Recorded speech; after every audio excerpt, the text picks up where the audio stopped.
Televisa presenta. Porfirio Díaz me la... Madero es un... Que ya estamos grabando. Avísenme.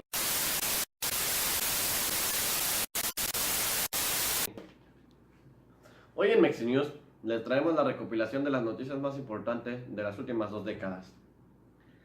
De las siguientes secciones: política, economía, cultura, sociales y arte. Comenzaremos con la entrada al poder de Venustiano Carranza, después de proclamar el Plan de Guadalupe, que fue en 1913. Carranza tuvo un rol muy importante en la historia de nuestro país, pues él promulgó la Constitución mexicana en 1917, la cual aún tenemos hoy en día. Después de la muerte de este buen presidente, ascendió al poder Adolfo de la Huerta, y en 1924 fue Plutarco Elías Calles. Ambos eran de Sonora. Este presidente fue un caudillo y ejerció el poder sobre asuntos gubernamentales. En realidad, Plutarco Elías Calles no era un presidente, fue un caudillo al cual consideraban la autoridad máxima. Después de este presidente, el gobierno mexicano se estabilizó cuando fue exiliado por Lázaro Cárdenas en 1936. Llegaron presidentes estables, quienes fueron los primeros a estar en un sexenio en el poder. Estos eran Ávila Camacho y Miguel Alemán, ambos veracruzanos.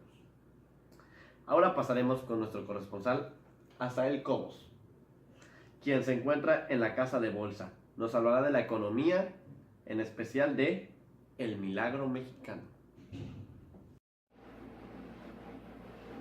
Sí, bueno, Joaquín, te comento, yo voy a hablar sobre algunos aspectos económicos de México, aprovechando que estoy aquí en la Casa de Bolsa. En los años 40, México se esforzó extremadamente por mejorar su situación económica.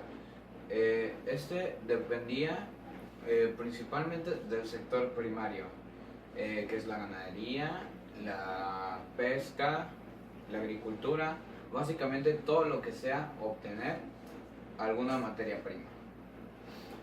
Lo que se intentaba desarrollar aquí en México era la industria.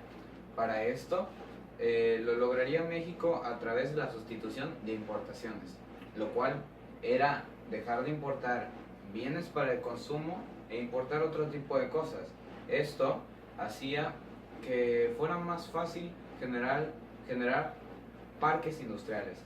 En estos últimos 10 años, México ha crecido 6% anualmente en su Producto Interno Bruto, lo cual es una cantidad exageradamente increíble. Esto es un verdadero milagro, Joaquín.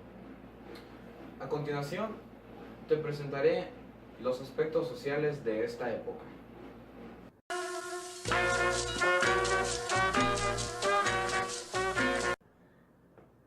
Álvaro Obregón en 1920 encomendó a José Vasconcelos a nombrarlo secretario de Educación Pública. Sin embargo, José Vasconcelos, intelectual reconocido y respetado, se enfrentó al problema de educar a una sociedad cuya gran mayoría era analfabeta, lo cual representó un gran avance en la cultura del país.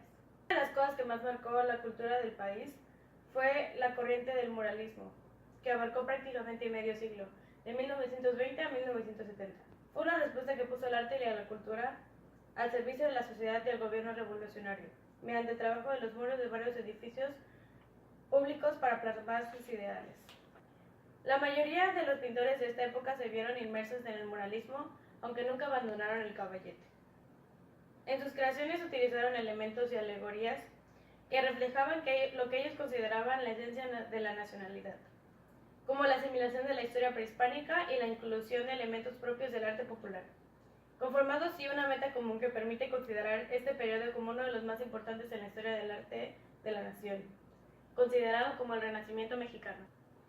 Los pintores más reconocidos son Raúl Anguiano, José Chávez Morado, Fernando Castro, Reina Lazo, Amador Lugo, Roberto Montenegro, José Reyes Mesa y Diego Rivera.